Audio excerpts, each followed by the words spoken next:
G20 gathering. It was described by the president since as a wonderful success, a view not shared by all who were there.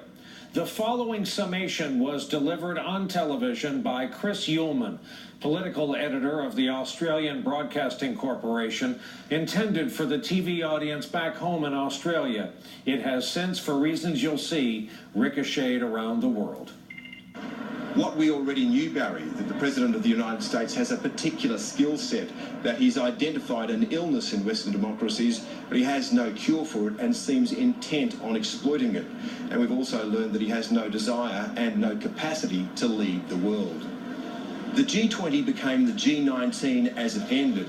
On the Paris Climate Accords, the US was left isolated and friendless. But given that that was always going to happen, a deft president would have found an issue around which he could rally most of the leaders. And he had the perfect one, North Korea's missile tests. So where was the G20 statement condemning North Korea, which would have put pressure on China and Russia?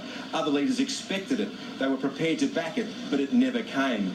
There's a tendency among some hopeful souls to confuse the speeches written for Trump with the thoughts of the man himself. He did make some interesting scripted observations in Poland about defending the values of the West, and he's in a unique position. He's the one man who has the power to do something about it.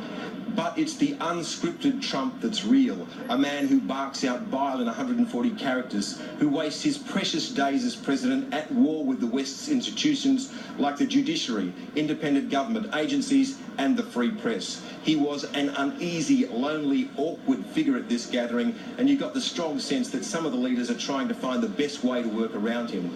Donald Trump's a man who craves power because it burnishes his celebrity. To be constantly talking and talked about is all that really matters, and there is no value placed on the meaning of words, so what's said one day can be discarded the next. So what did we learn? We learned that Donald Trump has pressed fast forward on the decline of the United States as a global leader. He managed to isolate his nation, to confuse and alienate his allies, and to diminish America. He will cede that power to China and Russia, two authoritarian states that will forge a very different set of rules for the 21st century. Some will cheer the decline of America, but I think we'll miss it when it's gone. And that's the biggest threat to the values of the West, which he claims to hold so dear.